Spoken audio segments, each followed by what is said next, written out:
Welcome to Watch, Review, Repeat. This is the podcast where two best friends discuss the latest in film and television and then do it all over again the following week. My name is Colton Brown, and joining me is Andrew Meadows. Hello. Hello. How are you? I am doing well. How are you?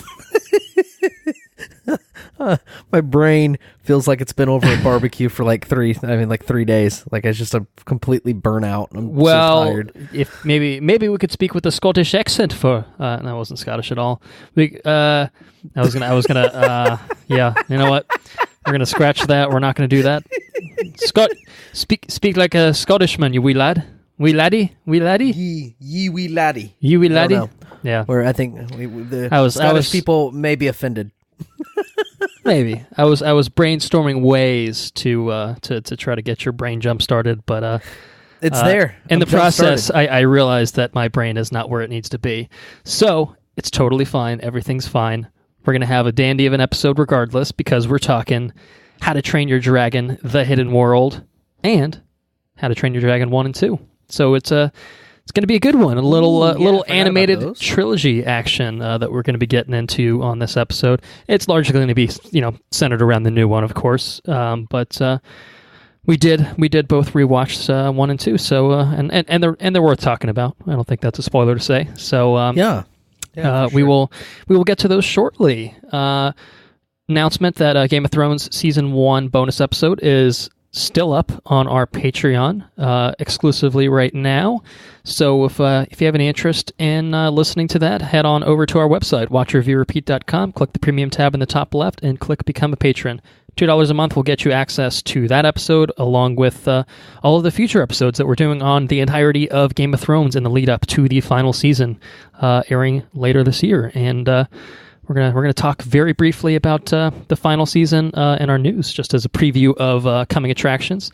And you don't want to miss that episode. It's a lot of fun. We got into it pretty in depth, but it is also very user friendly for those of you with the few of you that have not watched any Game of Thrones or aren't planning on rewatching. We tried to cater it so that everyone gets some sort of value out of it. So. We encourage you to check that out. Do you have a fun fact? Ooh, I did not come prepared. Uh-oh. Well, I don't have a fun fact either. So I guess we got no facts this week. I guess we're just not doing fun fact this week. It's just the way it's going to be. I apologize. It's just my brain. Well, we do have a little bit more news than usual, so we'll make up for it there. So let's begin with the news. Something caught your interest this week. I believe you tagged me on Facebook when news broke. So I'll let you begin there. I think that's a good place to start. Chris Hemsworth is going to play Hulk Hogan in a biopic directed by Todd Phillips. Yeah, I mean that's pretty well covered. It's a thing that's happening. It sure Todd Phillips is he's the same director that did the 3 Hangovers. That's correct. War Dogs. He's doing the upcoming Joker film with Jaquan Phoenix in it. That's it. Yeah. So, and I think this is coming to Netflix, if I'm not mistaken, as well. It seems like a Netflix thing. I can't believe this is happening. I saw it and I was floored by it. It got me kind of excited. I will definitely watch this. Yeah, I have negative excitement for this. This means absolutely nothing to me. I don't really care for wrestling in general. I don't particularly care for Hulk Hogan, the racist that he is. And the article itself on Hollywood Reporter points out that they're only covering like the early part of his career, not the part where he was dropping the N-word left and right in a leaked video. So that seems kind of like a mistake to just ignore and blow over that sort of thing, especially in the current climate. But he also got in that lawsuit with Bubba right, the Gawker wife. Lawsuit, right? Yeah, the sex tape and everything. So it's kind of like that's kind of weird to just let's just ignore that entirely. Yeah, I don't know. It's happening. We're going to see Chris Hemsworth with a handlebar mustache. And I mean, if there's one thing that I like about it is Chris Hemsworth. But you know what else we get, Chris Hemsworth, but if we have a young Hulk Hogan That also means that we get, we'll probably see the Buzzsaw, Macho Man Randy Savage. Macho Man Yeah. Randy Savage. We'll probably have him in there. There's going to be a whole bunch of old school wrestlers. And, yeah, I mean, it could be kind of fun to recreate that. Yeah, I see that, but I just think I would prefer to watch a movie that's like just generally about that time period in wrestling, as opposed to like a Hulk Hogan biopic. That's the part that I don't really like personally. So I got you. But at least one person on this podcast is excited for this project. It sounds like it's not me. I can exclusively confirm it is not me. But it's a thing, and it's happening, and we can confirm that it's happening. So there you go. There you go. There's another biopic in the works actually coming out later this year by the name of Rocketman. Ooh. Which we received a full trailer for. I believe there was a teaser for this, I want to say attached to another musical biopic by the name of Bohemian Rhapsody. Another thing that will come up later in the news as another preview of coming attractions.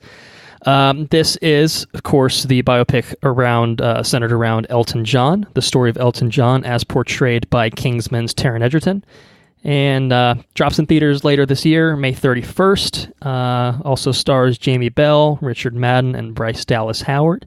And it looks like a movie, I thought. What did you think? I think it looks like a movie that could potentially win dozens of It's got awards. music in it, so it's definitely got the Sound Awards on lock, because that's Sound the only Awards criteria. on lock. Yeah, If there's music in your movie, and it's based around a popular musical artist, then clearly the criteria has been met for sound mixing and editing. So, yes, it's certainly a shoo-in for the next Oscars. That's it. Edgerton definitely has the potential for Best Actor on this one, I think. And we'll see. Well, Edgerton, is that his name? Did I pronounce that right? Edgerton? Yeah. Yeah. So I don't know. I'm really hyped up about it. I think they're really onto something. This year's music movie. I mean, it's directed by. You can tell how enthused I am, I suppose, but it's directed by Dexter Fletcher, who was the guy that came in to finish Bohemian Rhapsody. Interestingly enough, after the pedophile walked off the set / got fired / whatever happened there, but it's fine because he's still working in Hollywood, because that's fine. And we like to award pedophiles for their films, apparently. I'm not bitter at all about it. Does it sound like I'm bitter? No. So, I mean, this is free of the Bryan Singer stink, but I think there's still lingering resentment for me. And it's like it looks perfectly fine. It looks well done. I think Taron Egerton looks like he's going to do the role justice and everything, but it's hard for me to get excited. After, I don't know, the Bohemian Rhapsody is still just dragging me down right now. I'm kind of I'll play wait and see with it, to be polite about it, because it has potential, I think, to be good. And I mean, I feel like maybe if it's actually telling a real story about Elton John in a truthful and honest way, that's a good start. So hopefully it strives for that, and then we happen to get a good movie alongside that. That would be something. That would be cool. I mean, it's a wild concept to tell a truthful biopic, but maybe, I mean, between Bohemian Rhapsody and Hulk Hogan, apparently it is actually too much to ask for. Which I guess you don't want to tell the bad things, but sometimes the bad, the bad things happened, so anyway. That's it. Anyway, that's Rocketman, and it's coming out, and I'll probably see it, I'll probably see it. I like to give every movie a fair chance, but can't say I'm overly enthused, so I'm 0 for 2 on this episode so far. I need a pick-me-up. Give me a pick-me-up. What do you got? What do you got? I you got watched something a for me. trailer on my cell phone the day it came out, and I was in my truck. I wasn't driving. I want to make that clear. Okay. I mean, I wasn't assuming that you were. I was just figured you at work or something. Okay. Anyways, I was sitting in my truck, and I watched this trailer for Twilight Zone, or The Twilight Zone, and gave me goosebumps on my cell phone. I just watched it again, and it gave me goosebumps again. On your computer screen? On my computer screen, yeah. So yeah, we got a full-on trailer with for the Twilight Zone. They're using the old school logo, which is cool.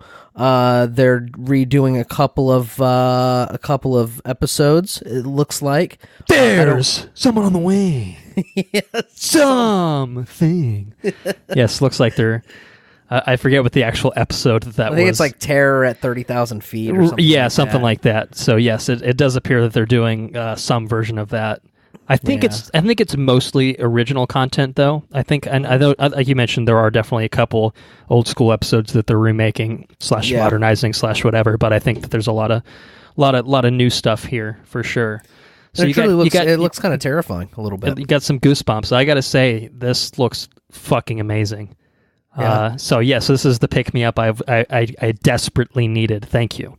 You're very welcome. When it drops that tune in there right at that, like near the end. And what got me was just Jordan Peele like slowly turning to the camera. He's like, "I got you, motherfucker!" And I was like, "He fucking got me. He did. He got me." So the cast here looks extremely impressive. Now, obviously, by virtue of I guess an anthology style season, they can get pretty well known famous people in for an episode, probably only filming for a couple weeks at a time, and Sure. That makes it pretty easy to. I mean, not necessarily easy to get those guys in, but there's clearly some clout behind this project, and that's what I'm liking. I mean, just from the trailer, there's possibly going to be more. I saw Kumail Nanjiani, Sana Lathan, Adam Scott, Stephen Yeun, Tracy Morgan, Greg Kinnear, John Cho, and Jacob Tremblay lining the cast. It's pretty good. That's pretty good. Let's put it that way. So it's pretty good for a streaming. Is it streaming only? It is, yep. Exclusively coming to CBS All Access, and I will be all accessing CBS All Access come, I believe, April 1st. I want to say is the date. Yep, streaming April 1st. So you can count me in on this one. Definitely, 100%. Count me in. We got a lot of stuff on HBO. You want to talk about that? Want to talk about some HBO stuff? Yeah. Got some questions about this one. Got some questions. All right. Well, let's start by saying that HBO put out a kind of a 2-minute promo reel for their 2019 lineup. Now, the way I saw this was HBO swinging their big old dick around. It was like, I mean, what an absolutely stacked lineup they have. So really impressive, actually. We got first looks at a couple things, some more looks at a few things. Other than this isn't an exhaustive list, but there's a new show called Euphoria with Zendaya in it. Don't know much about it, but I like her. So and HBO, the all HBO. So I feel like HBO rarely falters, if ever. I'm sure there's an instance of it happening, but as far as I'm aware, they've done great work in my books. I guess the Fahrenheit movie. Was supposed to be kind of shit. Yeah. I didn't actually watch it, but maybe that's the strike against them. Anyway, Euphoria looks interesting. Righteous Gemstones, John Goodman and Danny McBride. That look great. Very, very. I mean, this is all very brief snippets of any of these, but just the brief snippet there was enough for me to be sold on it for sure. Fucking Deadwood movie. I've got some footage from that. Timothy Olyphant and Ian McShane reunited, looking a little bit older, but. It's pretty cool. I mean, I haven't watched Deadwood. It's a shame. I will fix that certainly, so I can watch this movie and properly experience it. But very cool, very cool. New look at Game of Thrones, the final season. We see some dragons. Spoilers: some dragons flying overhead. Yeah, and some armies. We see some army, and some sort of army, and we see Arya Stark looking a little shook by the dragons. She's I mean, not like a bad shook, but I think she's a little awestruck by it. Yeah. You also see the fucking wall fall down. Didn't that already happen? Did that already happen? I know there was a hole blasted in the wall, but I don't think the wall fucking fell. It looked like maybe I don't know. Maybe I'm misremembering. That's why we're doing a series rewatches, because it's true. Especially the details of the last few seasons they're a blur right now, so it'll be good time to clear those up, and we will clear them up over the next few months. So we will find out who's right on this, because I honestly don't know, and I'm not going to challenge you on that any more than I already have. So looking forward to Game of Thrones, of course. There's a reason we're spending months talking about the whole series. Chernobyl some footage from that. I think it's a mini-series or a limited series. The Jared Harris looks good from what I can tell.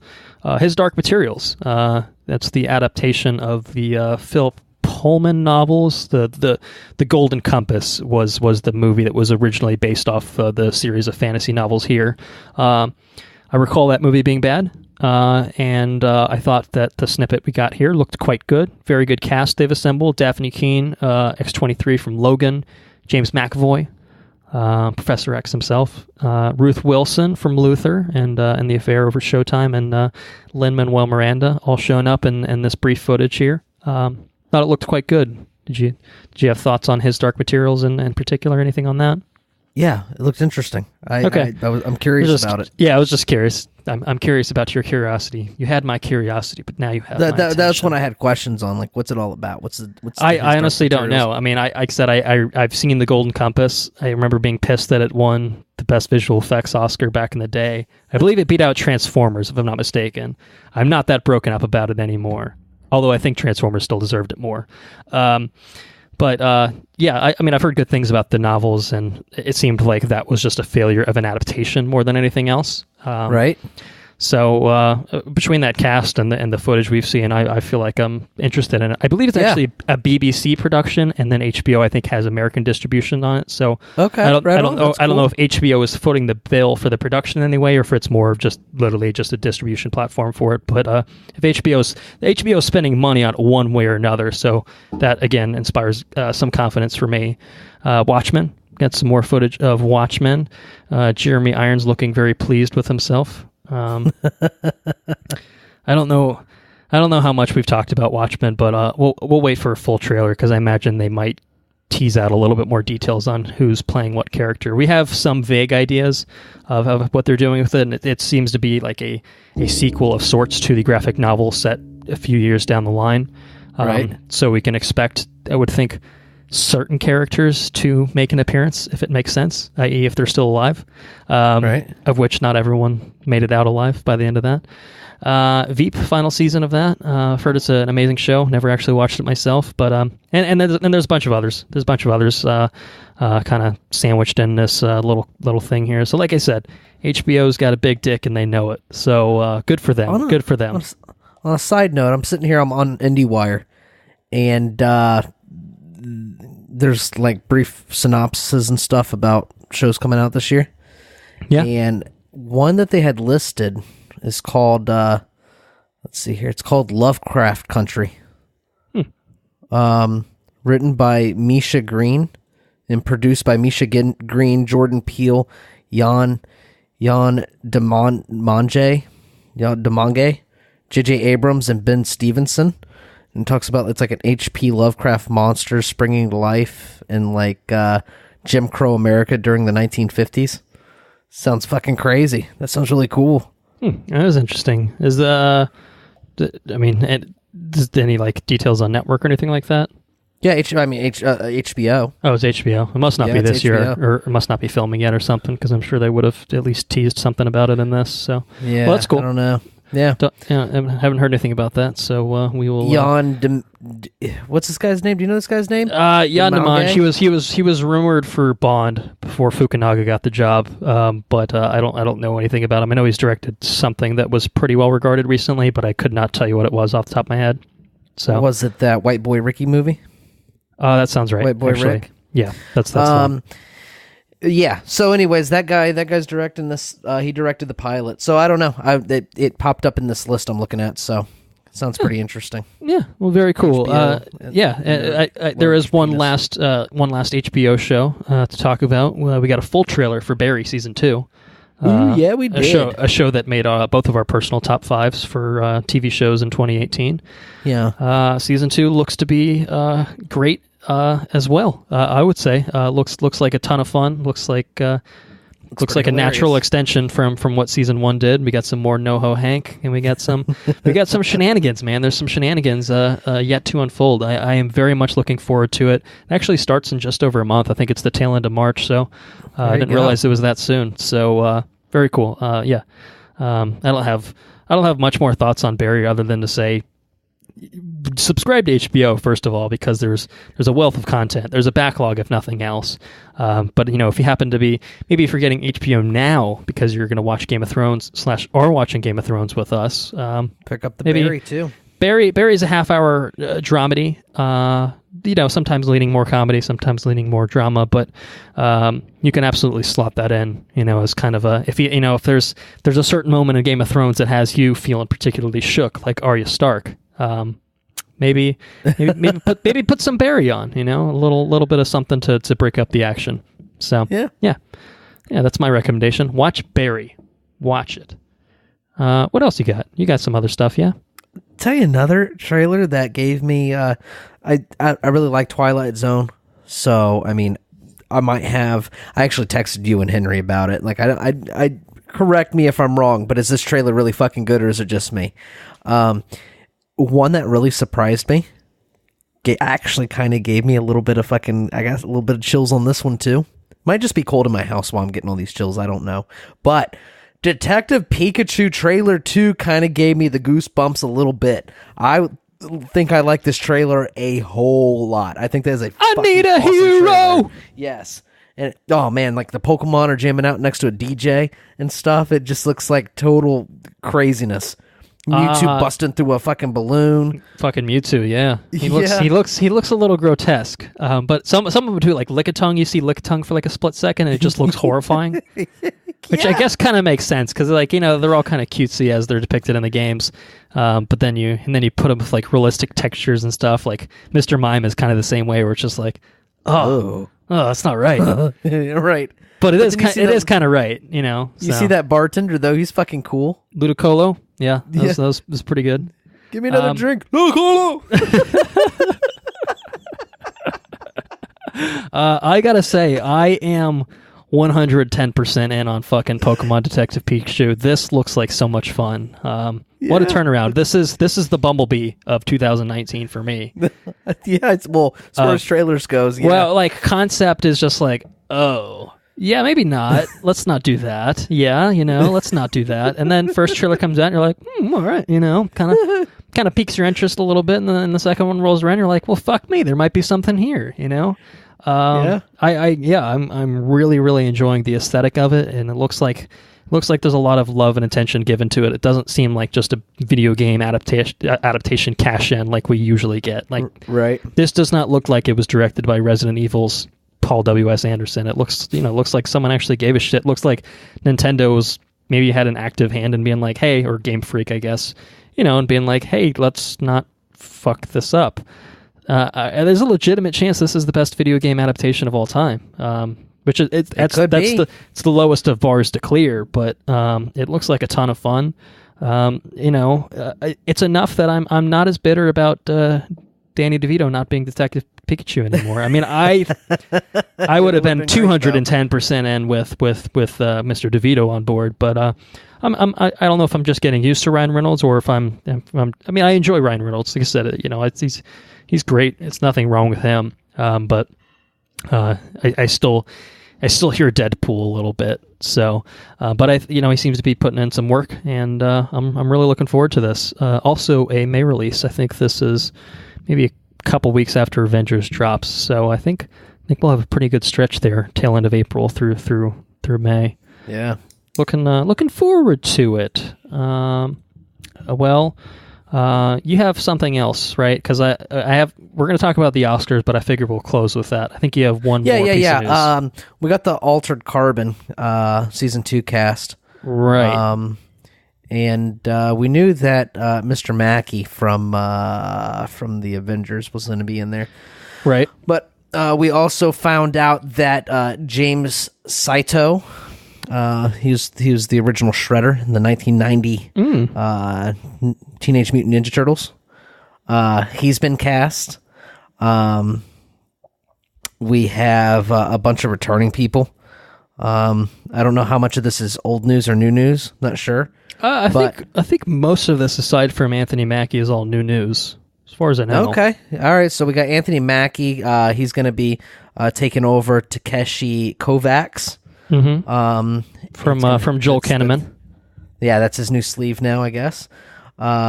We've got Renee Goldsberry returning as Cool Chris Falconer. Kel, right.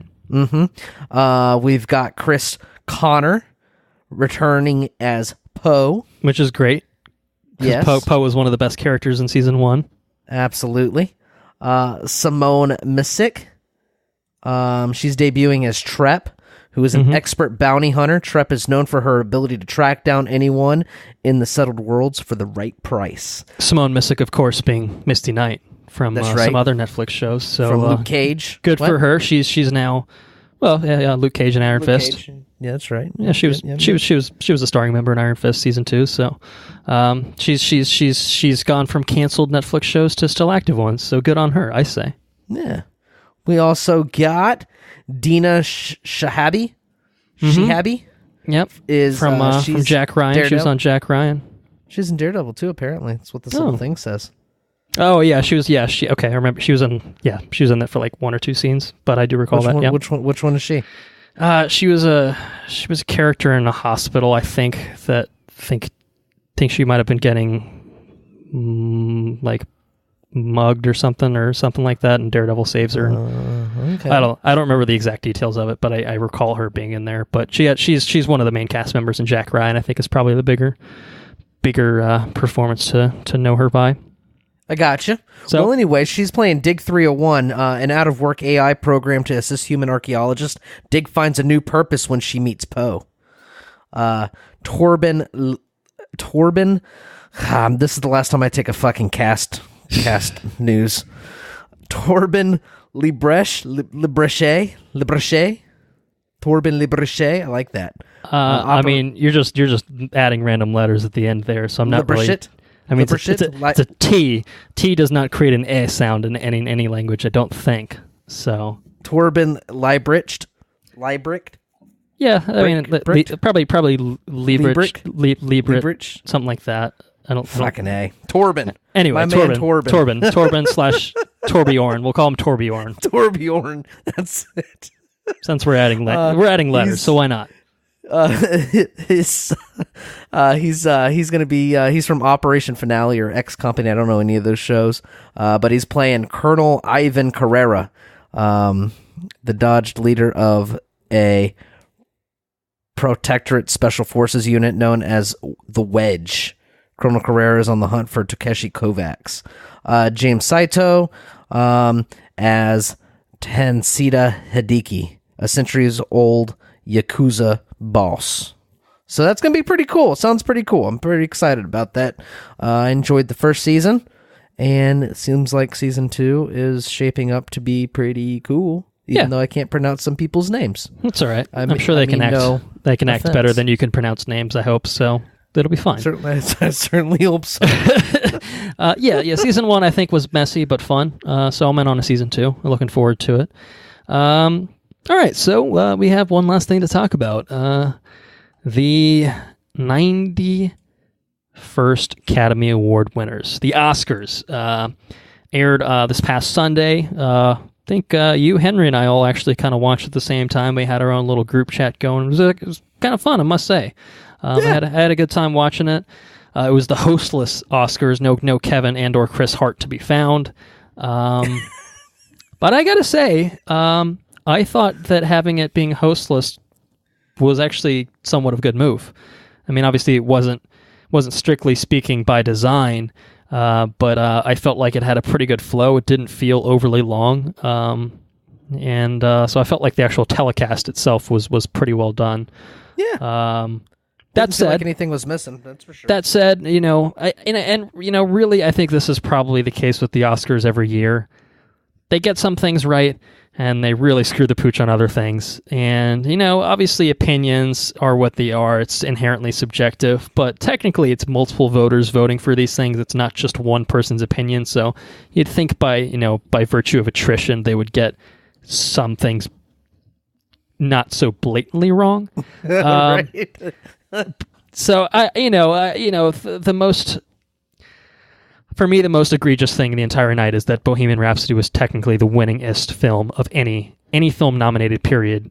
Which it only had 4. Which in terms of past Oscars, that's not like like Return of the King had like fucking like 10 or whatever. Like there's films that have won like double digits, Gee whiz. and so 4 by comparison isn't that much, but so one the categories that it won in. The categories that it won, for the most part, I found very baffling. I will concede Rami Malek for lead actor, because I don't think it was an amazingly strong category this year. Certainly not the way that like lead actress was this year. That said, of what I saw, both Christian Bale and Bradley Cooper were better, and also in better films. But I'll concede that one, because Rami Malek I thought was good for his role. He just happened to be stuck in a bad movie, and that happens. We usually don't like to award badness or mediocrity, but sometimes I guess we do, as we've now learned. And it won the Sound Awards, which sound editing and sound mixing. I have no idea why. Completely perplexing. Every other film nominated was easily better in any of those categories, and I cannot wrap my head around it other than to say that people like Queen music and just associate music with sound. I honestly think that must be what it is, because I really don't know what else to say about it. But and then it also won Best Editing, which again, fucking just baffling. Like, and I mean, there's a clip on Twitter rolling around of them at a table on an outside cafe with just so many unnecessary cuts. So if the award was for most editing, I guess maybe it would be a winner. But even then, I'm not sure, because Vice had way more editing in it. So if that was the qualification, then Vice would have been a shoo-in. So I don't know. I imagine that for as much as the Oscars purports to be kind of the premier award junket, I think that a lot of people that are members of the Academy probably don't actually know that much about these sorts of things. And it's not to say that I know that much about them either, but I know enough. We both know enough. We know. We know when First Man's not getting any fucking sound awards that there's some real fuck shit going on. Yeah. But First Man did get visual effects, which I thought was a good look. I was rooting for Avengers to get it, but First Man had some phenomenal visual effects. I talked about it on our episode when we looked back at 2018 and mentioned that First Man had amazing visual effects in it. So yeah. I can't argue with that. Did you ever watch that video I sent you from the Visual Effects magazine? No, but I will. I forgot about it, but I will. But on the subject of Marvel films, we had 4 winners. For Marvel, 3 wins for Black Panther, for production design, costume design, and best original score, Ludwig Göransson's score, and then Spider-Man Into the Spider-Verse captured the best animated feature look. So got those right, I would say. Very, very, very happy with that. And there's some other stuff. Roma got a lot of technical awards, cinematography, best director, all well deserved. Best foreign film, well deserved. And so that I guess lead actress, surprise winner in Olivia Colman, but extremely well deserved. Favorite is phenomenal. I need to watch it. I felt like it got snubbed otherwise, and respect that it shouldn't have. But like I said, the lead actress category for me was just ridiculously stacked between Yalitza Aparicio in Roma, Glenn Close in The Wife, Olivia Colman in The Favorite, Lady Gaga, Stars Born, and Melissa McCarthy in Can You Ever Forgive Me? Really, really, really, really, really stacked. But Green Book's the story of the night. Came away with, I believe, 3 wins in total. Best original screenplay, which is nonsense. And Black Klansman won Best Adapted, which is not nonsense. Very, very well deserved there. Did I pick that as my favorite for screenplay? I don't recall. Not for original. Well, we know that for Best Original Screenplay, Sorry to Bother You wasn't even nominated, so that was a massive, egregious oversight. But again, it's a Bohemian Rhapsody type thing of every other film in this is better than this. But Green Book won that. It won Best Supporting Actor for Mahershala Ali, his second award, joining his award from Moonlight. And he was good. He was really good in it. But it won Best Picture, and that was kind of a it was a surprise for me. It seemed like people were thinking it was going to be either Green Book or Roma. But I guess you didn't see Green Book, so I guess you don't have too much to offer to this conversation. But within a day, there was articles with the headlines of Green Book is the worst Best Picture winner since Crash. And that's a pretty damning statement. And the thing is, I don't think they're wrong. And I don't think it's a bad movie. I think it's a totally competently made movie, well-acted movie, but it is the most fucking white bread movie there, man. Man, it is. It is a movie made by white people to make white people feel better about themselves, because even racists can have black friends too. So there was a tweet. It was just like there was a tweet I saw that said some of Green Book's best friends are black, and I feel like that more or less sums up the optics of this. Oh fuck! I don't know if I want to watch it. for a group of self-aggrandizing white people that largely constitute the voting bloc for the Academy, it's not that surprising. But at the same time, this is a group of people that awarded The Shape of Water of all fucking things last year. And so that's really what strikes me as like, maybe it's whiplash of just like, well, fuck, we gave it to the weird movie with the alien making love to the woman. Now we need one for us. We need one for us, you know? So that's kind of how I feel about it. Again, perfectly fine movie, very well made for what it was. The writer's also racist, so we like to award pedophiles and racists now, so it's fine, I guess. But yeah, I don't know. How do you think Ali felt about the movie? Well, the family of the man that he was portraying was pissed about it, and he apologized to them. So, I mean, he did a good job, like I said, but... Why were they pissed? They were pissed that he was in it? Because the film was largely inaccurate with what it was depicting. Okay. So, you know, like I said, it was a movie designed for a very specific purpose, and you know, it is a feel-good movie, I guess, in a way. You know, to make yourself feel better about yourself. To deny, well, it's not even that you have to be racist to enjoy it. It's just that, you know, it's one of the it's the most milquetoast kind of thing that you could make. It really is. I mean, and compare it to like Black Panther, Black Klansman, The Favorite, Roma, A Star Is Born. Like, all of those films are infinitely superior to Green Book, in my opinion. The only silver lining I would say is that Bohemian Rhapsody did not win Best Picture, and so I'm not entirely disappointed with Green Book winning, because that would have been a damn shame. But it is what it is. It is what it is. You know, like I said, you know, sometimes they get it right, sometimes they get it wrong, and that's usually kind of the way it goes. They got it right with a lot. Alfonso Cuarón got a lot of. Yeah. And I think that, you know, they got some good stuff. And you know what we should talk about is Lady Gaga and Bradley Cooper's. Are we gonna fucking talk about that? Oh my goodness! I think they fucked each other on stage. I'm not sure, but. I thought they were gonna quit singing, close that piano, and just start getting down to business right there. Man, there's some real sparks flying there. It was a great performance, I will say. It was a wonderful performance. My jaw was slack the entire time I watched it. But that was intense. So I really enjoyed that. And of course, Shallow won Best Original Song. It was the lockiest of locks. For the Oscars, so no surprises there. And Lady Gaga was just so excited, you know. Let me tell you something. I haven't watched. I mean, I will confess, I haven't watched a lot of. I think this might be the only Academy Award deal I've ever watched. Mm-hmm. Yeah, in its entirety. Usually, I just catch the list and that's fine. But I really, really, really enjoyed like some of these people that have never won before. Them up there, you know, giving their speech and stuff.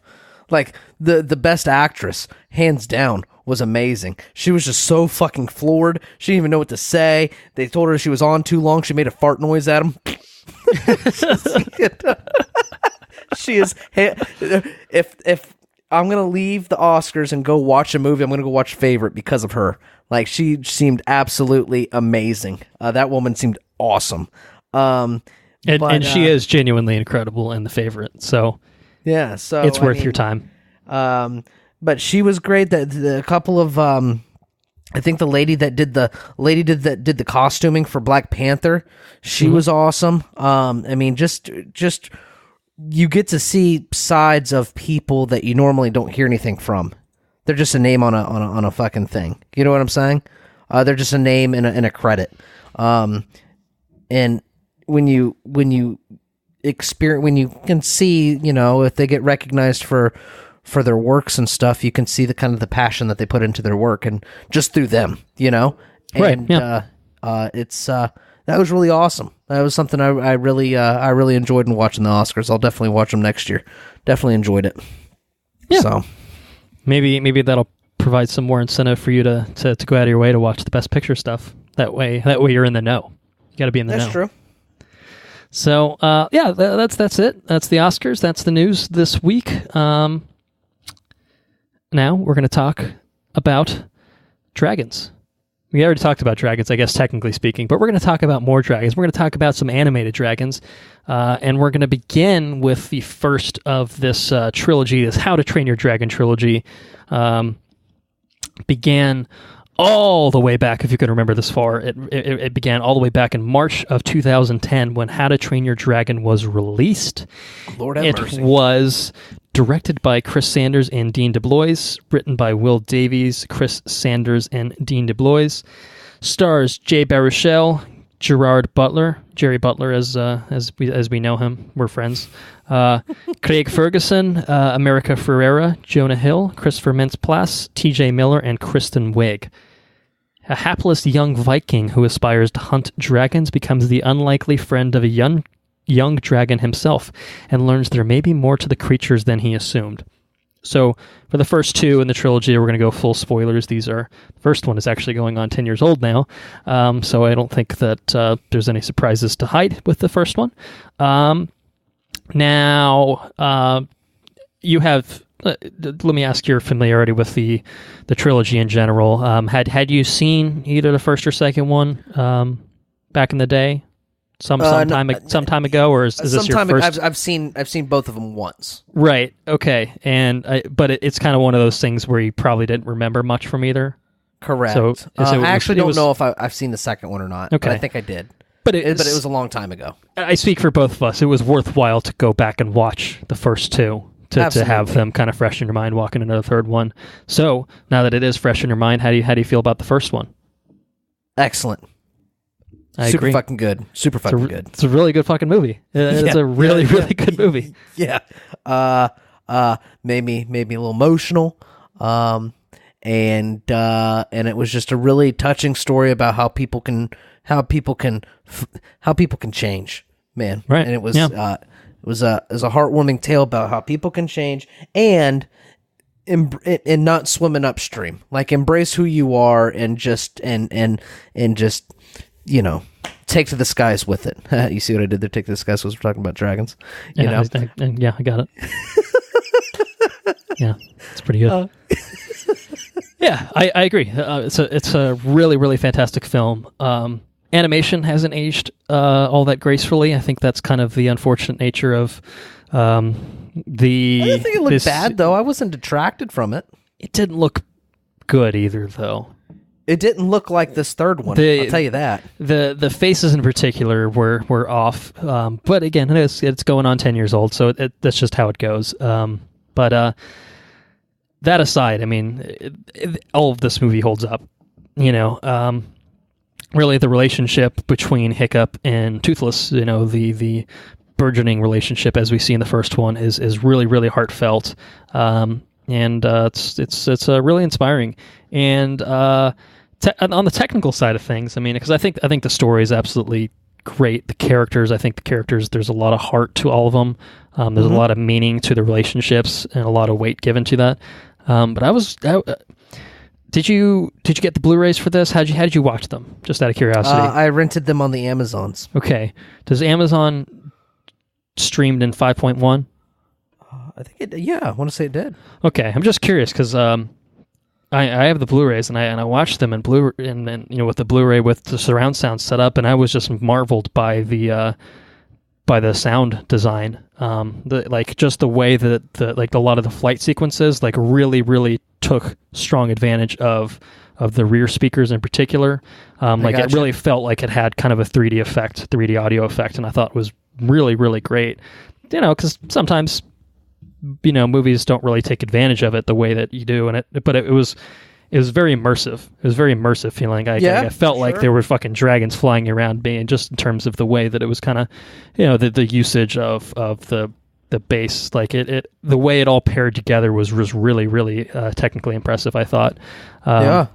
Especially that one with the sequence where Hiccup shoots him down, and he's flying through the night, and you just hear that concussive, how Toothless fucking shoots his fire. Right. Yeah. So anyway, that's all kind of... That was really cool. Yeah, it was all really cool. But I mean, the meat of this trilogy really is the emotionality. It's the heart to everything. So we talked about it a little bit, but the first one in particular is the relationship between Hiccup and Stoic, his dad, that really, really sells it, because this one doesn't really have a villain per se, right? It's not in the way that the next two do. Like, it's really just Hiccup being afraid to kind of embrace his sort of un-Viking like qualities, because he knows how his dad's going to respond to that. Because in a lot of ways, his dad's almost like the villain, right? Well, like, that's kind of what I'm saying, is that there's not a villain in the same way, but for all intents and purposes, I guess the Stoic fills that void, where he's the antagonistic presence to Hiccup, because he represents. He's pushing Hiccup in the direction that he does not actually want to go, and so that's the source of conflict for the film.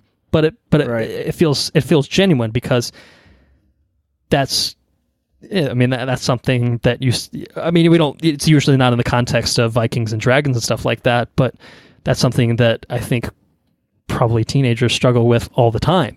Absolutely, acceptance from their parents. Yeah, accepting themselves, acceptance from their peers, and so the peers here. I mean, this is the introduction to the crew that's mainstay throughout the rest of the trilogy. But everyone's antagonistic towards Hiccup. You need to you need to do something about this. You just pointed on me. Yes, do something about that. Assholes. So it comes from a really meaningful place. The way that they explore these themes, these concepts, and they do it in a really, really spectacular way. In a way that takes a kid-friendly movie, a kid-friendly subject, and imbues it with the adult, nature that makes it worthwhile for, people like you and myself to watch. Yeah. Like I think there's value in this, obviously, for kids, because it's got great, fantastic sequences to watch, but it has those emotional layers on top of it that sell it beyond that make it more than just pretty pictures and and cool sounds and dragons and shit. Like, there's some real stuff going on here, and it's really, really exceptionally well done. I'm a big fan of this first one. Yeah, for sure. Thought it was really good. Thought it was really good. So I don't like I said, it's a nice introduction. I will say, it's something that works as its own thing. To see Berk transformed from the beginning to the end, to the reconciliation with the dragons. And that's one thing I really enjoyed about the show is the intro. Mm-hmm. This is Berk, and blah blah blah blah, and then at the end he does the same thing. This is Berk, and I really enjoy how they introduce the world and close the chapter on each three of the movies. It's like a staple. Which is, I think, a pretty cool design choice. This is based on a book, isn't it? Yeah, it's a series of books, I believe. And I know this is somewhat unrelated. We're obviously not talking about it, but there's like 8 or 9 seasons of like a TV show on Netflix too, I think, that takes place in between 1 and 2, I believe. Maybe some of it takes place before 3. I'm not sure on that, but I've heard it's pretty good too, but it's a lot of TV. I'm probably not going to watch it, at least not right now. But the lore's pretty interesting. Yeah, I would say I like it's that. interesting, like on like a 7 out of 10 interest level. Yeah, yeah, not enough that I'm, we're canceling our Game of Thrones plans. It's Dragon Time, motherfuckers. Right. Nothing like that. But yeah, no, it is. I mean, I did pull up a wiki a couple times just to read about the dragons. right? Yeah. It's interesting. It is interesting. Absolutely. I think just one last thought on this for me. I enjoy that. Yeah, I mean, this kind of ties into something I've already said already, but I enjoy that there is a level of maturity to it. How, like Hiccup is the one that shoots down Toothless and ends up kind of fashioning the fin for him and kind of, getting him back into flying shape. But I think that by the end, when Toothless does save him and he loses his leg, and they have that kind of that symmetry between the two. I mean, there's some actual consequence there. I mean, it feels like, I don't know. I mean. I don't think most kids' movies end with, their protagonist losing a leg, or, like, I don't know. I just felt like they actually added some actual visual weight, symmetry, meaning to it. And obviously, like you said, in terms of the story, it has that symmetry there, which is... One thing that really got me was it's like poetry, it rhymes, but... He was asked about, why didn't you kill Toothless? And it's totally not a kid moment. That is totally not a kid moment. I looked in Toothless and I saw myself. Right, yeah. Like, and I was like, oh, fuck, goddamn. I think that's why this movie, and I would say really the trilogy as well, it works is because it's real. And I think it's taking real themes and placing them in a fantastical setting. Yeah. And so, that's, I mean... Game of Thrones does that too in a very different way, and it's but you don't always see it paired with kids films, with animated films, and I think this just goes to show that when you treat them seriously, when you treat them like actual movies that should cater to all audiences, then yeah, I mean, you can really craft something special. Yeah, I mean, who'd have thunk it, right?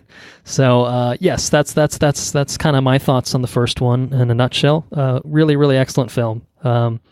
Really, really like it. Do you have any other thoughts on it? You want to Nope. Slide into number 2? All right, How to Train Your Dragon 2 came out 4 years later, May of 2014. Which is still half a decade ago. It's crazy, right? Yeah. This was written and directed by Dean DeBlois. Stars most of the cast coming back, I should say. Jay Baruchel, Jerry Butler, Craig Ferguson, America Ferrera, Jonah Hill, Christopher Mintz-Plasse, T.J. Miller, and Kristen Wiig. But we got some newcomers, some new characters coming in. Kate Blanchett in here. Jamin Honsu and his fucking maniac yells are here. Yeah. Dude, it was fucking legit terrifying at times. It's just God. Stepping on dragons' heads and shit. Yeah, oh my goodness. and the man that knows nothing, Kit Harington, joining the voice cast as well. So, How to Train Your Dragon 2. When Hiccup and Toothless discover an ice cave that is home to hundreds of new wild dragons and the mysterious dragon rider, the two friends find themselves at the center of a battle to protect the peace. How to Train Your Dragon 2. How does it compare to the first one? What do you think? I think that I like the first one more than the second one. But I think the second one is cooler than the first one. Like this one's got some cool set pieces. You've got some cool the characters are developing into dragon riders, or like they got these like armor, and Hiccup's got a flight suit. He's got a flaming sword with like gas things in it. The lore starts to ramp up a little bit. You know, they know how to like entrance the dragons and stuff, and they got the alpha. They got that big ass fucking the great bewilder beast or whatever. Yeah, right, yeah. That was pretty cool. There's some emotional plot beats in there. It also made me emotional. When I say I like the first one better, it's not by like a huge margin. I just think that there's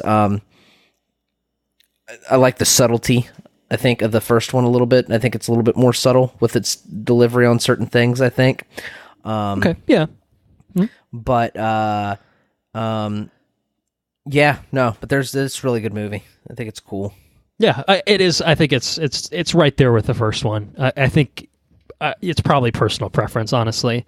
If I had to point to one thing, I think that this one doesn't do as well as the first one is I think that Hiccup himself doesn't have as compelling of an arc. I'm not really sure exactly what his arc is in this film. Just thinking back on it, it's a film I think that's it's kind of his arc is kind of forget. Like the more I talked about it, the more I remembered it. His arc is his dad wants him to be he wants him to be the chief. Okay, chieftain. That's right. Yeah. Yeah, okay. that's right. You see, So it's a forgetful arc. So it's embracing leadership. I feel like it doesn't have as much gravity to it as the acceptance, that he finds in the first one. By the end of the first one, I think that's a more powerful message. This one's about kind of stepping up to the plate a little bit. But I feel like it's not to say that I think that even though his arc maybe is less compelling, there's still a lot of weight given to other characters instead of Hiccup, and I think that's right. what keeps this movie Mom and Dad right up there with it. Right, there's the heavy focus on Valka, who we discover is Hiccup's long lost mother, portrayed by who's a Kate complete Blanchett. utter badass too, as well. Right, yeah, she's pretty cool. And then of course Hiccup loses his father. And that's a really big moment, and that's kind of the thing, I guess, that pushes him. I guess that in necessity pushes him into becoming the chief for Berk. But and he temporarily loses Toothless. That's right, yeah, Toothless, and Toothless is the one that kills his dad, technically speaking. And so, and that's another thing. Like that's not the kind of shit you see in a kids movie on the reg. It's really actually some pretty hardcore shit. I would say. Yeah, it's pretty hardcore, dude.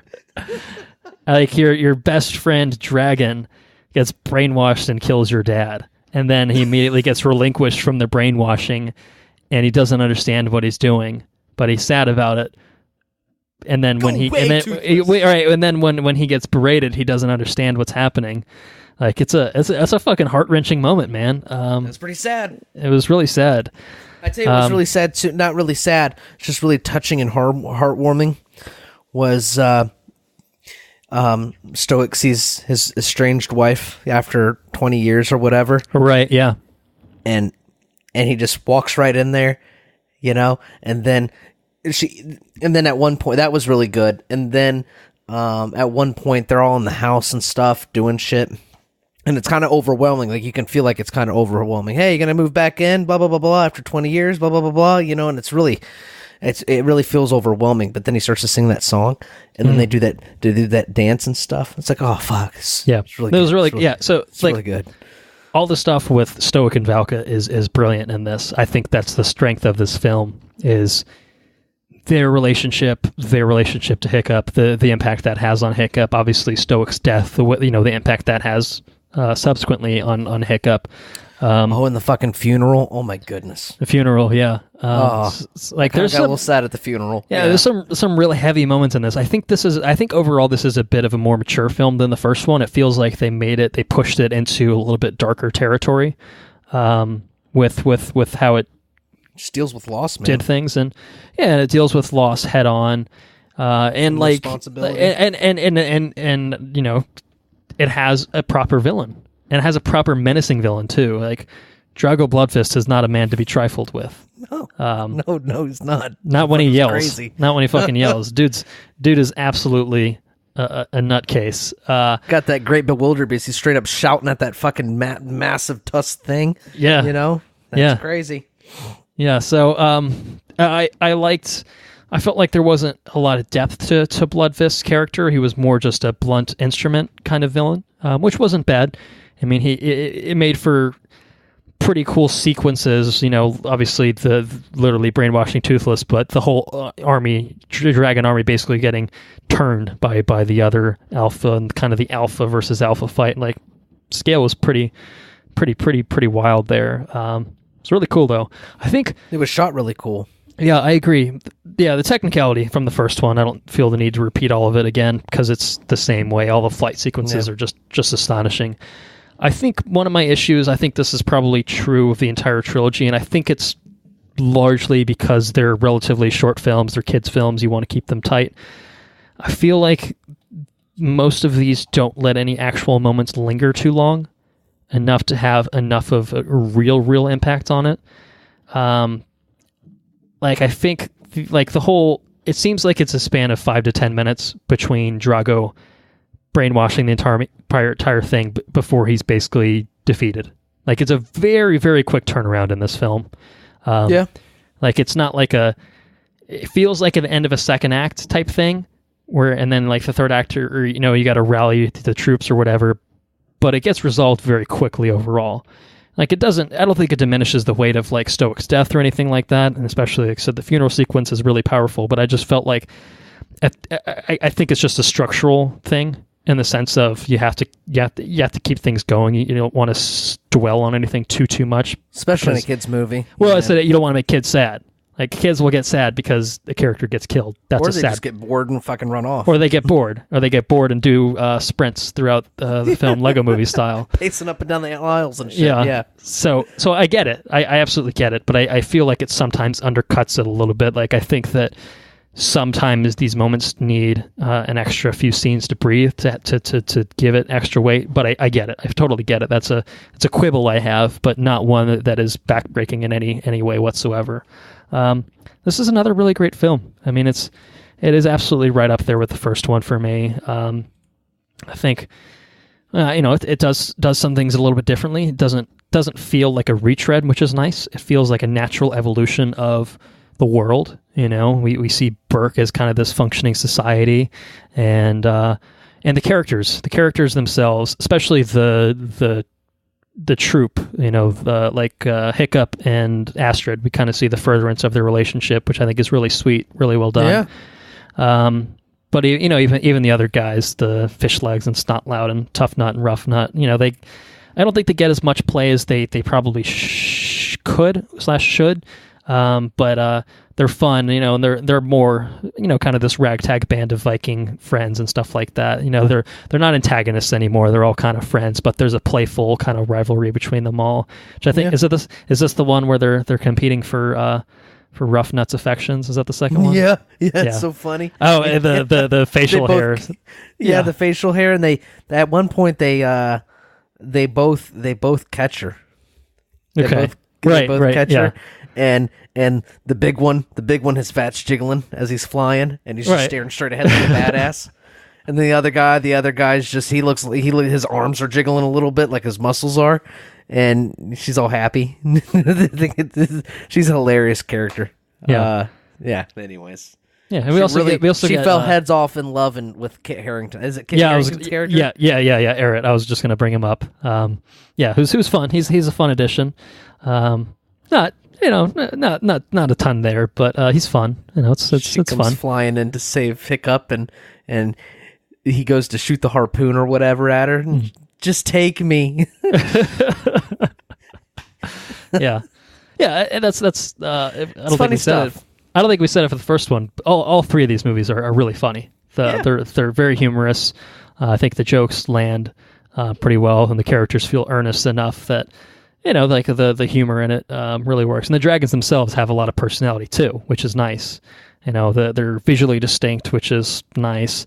But they feel like realized characters. I mean, sometimes I guess it verges on them almost being human themselves, but it's fine. They're dragons. It's a kid's movie and it's dragons. Like there's nothing wrong with that in my opinion. So that's what I got for the second one.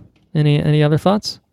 No, let's talk about this third one. Let's talk about this third one. We're gonna do this one with a little bit more depth, and we will do non-spoilers. As a side note, so How to Train Your Dragon: The Hidden World, the completion of this trilogy. It was written and directed again by Dean DeBlois, stars Jay Baruchel, America Ferrera, F. Murray Abraham, Kate Blanchett, Gerard Butler, Craig Ferguson, Jonah Hill, Christopher Mintz-Plasse, Kristen Wiig, and Kit Harington. Point of note, T.J. Miller is not appearing in this film. He was too busy calling in bomb threats and sexually harassing people in his past. So he did not make it to the mic for this one to record his voice lines. So I thought we should give him an Oscar. So he was recast by sound-alike. Oh, he's in contention for it. Shame, because I always thought he was quite funny, but I'm good. Thanks, though. So in this one, when Hiccup discovers Toothless isn't the only Night Fury, he must seek the hidden world, a secret dragon utopia, before a hired tyrant named Grimmel finds it first. Stock box office for this. You thought we were going to go a whole episode without box office. You were fucking wrong. Box office breakdown. It's been a while. We haven't actually done a proper breakdown. We excised it, but we're bringing it back in style. Box office, this was a franchise best debut for How to Train Your Dragon. $55.5 million in its opening weekend. Good for number one, of course, by quite a large margin, I should add. Worldwide, it sits at $277.3 million. Pretty impressive take. Now, it did open in several territories more than a month ago, so it's had some time to generate some legs in the foreign territories, but it's very good. It's good across the board. I think they're happy with this being a completion of a trilogy, but it's a good way to end the trilogy. And so again, we're going to do non-spoilers for this one. The third in the trilogy, did it stack up? How do you think it compares to the first two? I thought this movie was outstanding. I think it's in. I mean, they're all really good. You know, I kind of think this one might be my favorite. Okay, interesting take. Could be my favorite. I thought the same thing walking out, where I thought this might be my favorite in the trilogy. And I didn't think that would be such a hot take, but I looked online and people were like, this one's really good, but it's easily the worst of the three. And I'm like, is it? What? Yeah, I was kind of just like, I don't know about easily. I mean, I think they're all excellent. I think they're all nose and nose with each other. And so I think it really, again, just is going to boil down to personal preference, but I was fucking floored by this movie, man. Yeah. Hot take incoming. This is my new favorite of 2019, personally. Yeah, no. Overtaking the Lego Movie 2, the second part. I thought this was exceptionally well done. Animation was beautiful. It was a beautiful movie. Oh yeah. I mean, we're with modern times, so we've now caught up to modern animation technology, and it certainly shines. You said you saw it in Dolby. I also saw it in Dolby. Okay. Was that your first foray into the Dolby format? Or had you seen the first one was Wonder Woman, but I haven't seen any since. So it's been Wonder a while. Woman. Okay. Yes. That was it was really a beautiful thing on the fucking Dolbys. I didn't realize Dolby was so big. I forgot how big it was. It's a large screen. Yeah, it's not quite IMAX, but it's the sound is incredible. The darks are so dark. Yeah, it's a kind of the. God damn, it's like HDR. It's like HDR in the movie theater. It's like theater HDR is basically what it is, with Atmos sound and the Atmos speaker setup. So yeah. Dolby's. Yeah, I agree. It's a really impressive setup they have, and it's even better when it's included in the AMC A list. For free. Thank you. Yeah. Otherwise, it'd be probably $15-$20, which I guess maybe it'd probably be worth that, but. Yeah, I wouldn't see things as frequently in it. Let's put it that way. I'm not that rich, but yes, it's an absolutely beautiful film in terms of the animation, in terms of the design, the aesthetic of it is all just spot on, spectacular. You know, it takes the lush world that had been established in the previous two, and it brings it into 2019, and it brings it in the most spectacular way possible.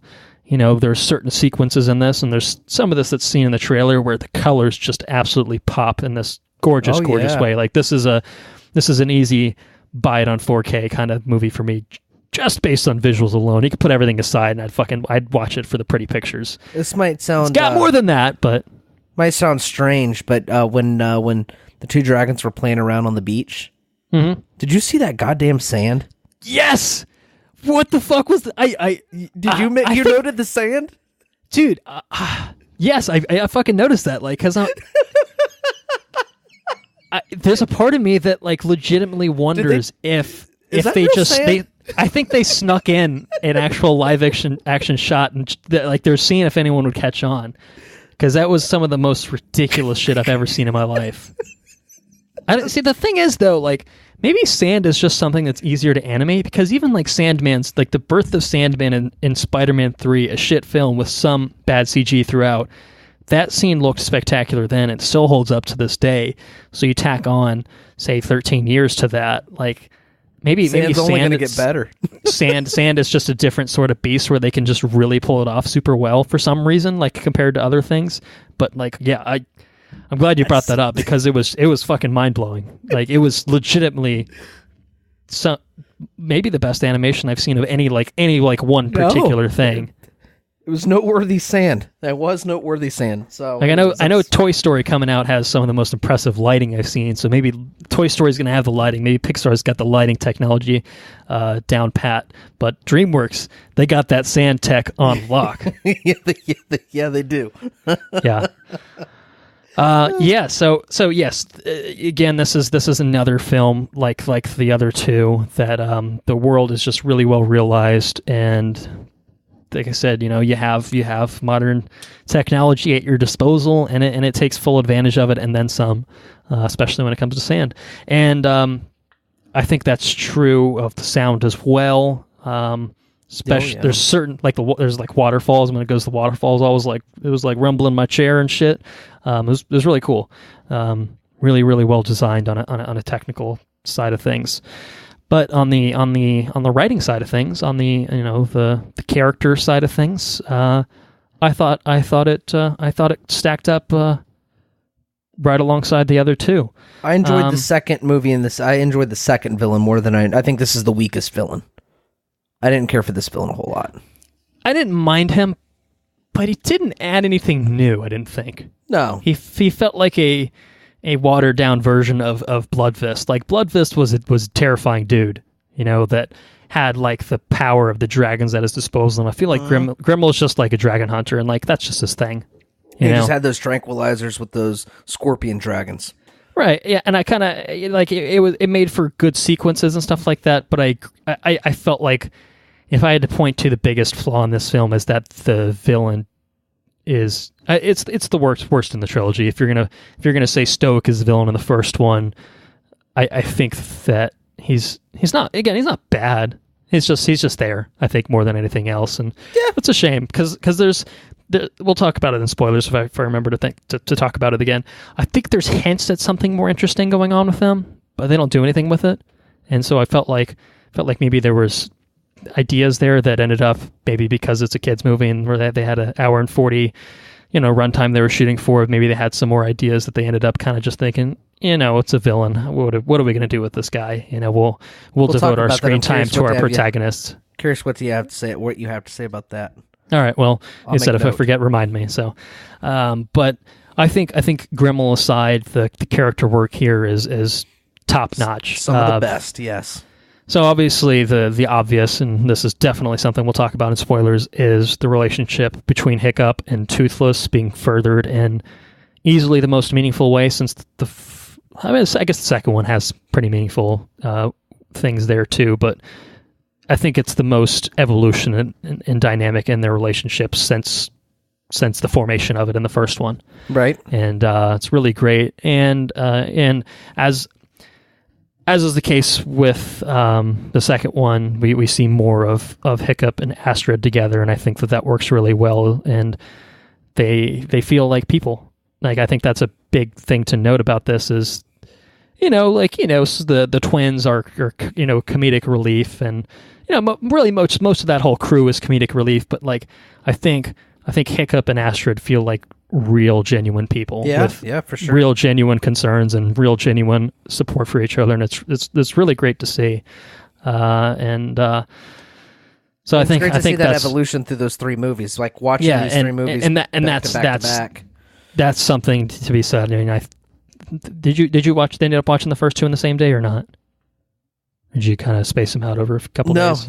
No, I watched them back to back. Yeah, I think I did one in like the beginning of the day, and then I finished with the second one at night. But like I watched these movies within 2 days, so it was very quick succession. So did I. Yeah, and it was really, really enjoyable to do that, to grow with these, to very rapidly grow with these characters, I guess. But to see the evolution of the progression, the character relationships was really, really heartfelt. So that applies, I think, particularly to Hiccup and Astrid, which is probably the slowest burn overall of like the character dynamics. Yeah.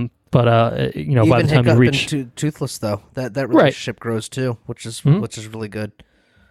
So there's I think the screenplay of this delivers. So you know, even if Grimmel isn't the most compelling villain, there's a lot of meat there still.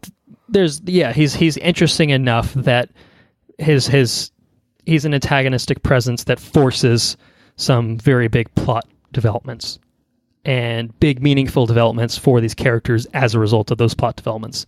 And I think it all feels very earned. It feels very heartfelt, and by the end of the movie, I felt very satisfied. Yeah. You know, there was an element of a bittersweet nature to it overall, but I think that was largely just you know, growing with these characters and experiencing the struggles and the things that they face. You know, it's as is the case with the first one, as is the case with the second one. It's very, very real things that people brush up against in their lives, and it's transplanted into this fantastical setting, but it's delivered in this authentic, very genuine way. You know, that it's relevant, and so that's why it, I think, strikes the chord the way that it does with me. And I think it's striking. I mean, it's making the number one for the franchise. It's obviously striking a chord with many people. So it's well deserved, I would say. Yes. I really, really liked it. I really, really liked it. I had to leave the theater very quickly. I got up and I walked out of that theater very quickly with my head down. I wanted to wash my face. You wanted to cover some tears. Is that what you're doing? Yeah. You can confess on the record now. It's fine. I was a little sad. We will not judge you. Sad by myself in the movie theater, and there's some ladies sitting next to me. That's another thing. There were a lot of like grown ass people in here, and it feels so bad. Sometimes I'm weary. You know, I walk into the movie theater, and I got my, you know, all these AMC theaters now have the McGuffin bar. I usually take advantage of the McGuffin bar while I'm there. You know, it's like a beer or whatever, you know. Sure. And so I walk into the theater in a kids movie. I'm a single man by myself drinking a beer at the fucking cartoon. Sometimes I worry about the optics of that, you know. Yeah. So, but in this one, there's a lot of grown ass people in there, you know, and I didn't feel so bad. There's some ladies over here sitting next to me, and I'm sitting over here, and I'm kind of sad. I'm kind of just like got the waterworks going on. It's like, fuck, I gotta get out of here. So I leave. Yeah, really touching movie, really well made, beautifully animated, well written. I think the villain's a little short. The villain, I think, is more of a less of a. He's a villain, but I just kind of view him as a tool to push the to push the story forward.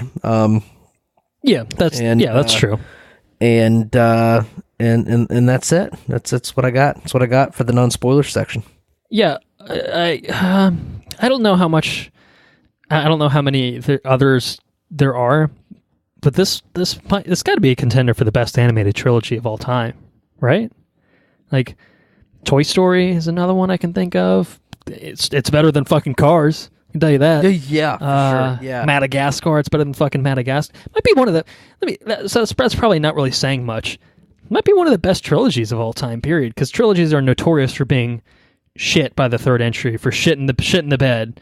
You know, it's a bell curve, although it usually crashes by the third one in a more drastic way. But it's certainly one of the most consistent. Most consistent, yeah. I agree with that. Yeah. And consistently good, not consistently shit. Yeah, consistently, right, you know, very well made. They're very good. They're very good movies. Yeah. So recommendation: see it in theaters. I think that's a consensus pick. See it in theaters. Yeah, see it in the biggest format you can too. It takes advantage of the sound. Yeah, like 100%. In that Dolby, I don't know what kind of subwoofers they have in the Dolby. They have to have like floor shakers or something because I mean my seat. There's some sort of rumble thing going on. I'm not sure exactly how it is. At first, I thought it was just like so bassy that it was doing that. I'm like, no, it's too deliberate of a rumble feature. Something underneath the platforms or something. Right. But, yeah. There's something built into the seats. It's no D-box, but it's there's a little something there to give it a little pack a little extra punch. I was very, very, very, very pleased with my theater experience for sure. Yeah, and furthermore, I drove an hour to go see it. Oh, I had to go out of my way to see it in Dolby. I had to drive to Woodlands, I think, which is out there. It's in Oldsmar. I drove to Oldsmar to go see it. Okay, that's a good haul. I mean, yeah, you would have had to drove longer to see it in the Big D, but Dolby, Dolby's worth an hour trip. Yeah. So, it was on a Sunday. I went to go eat lunch, and I did not regret my decision. I highly recommend you see it in the biggest format possible. I saw it in Dolby, and I definitely don't regret that. I concur. Go see it in theaters.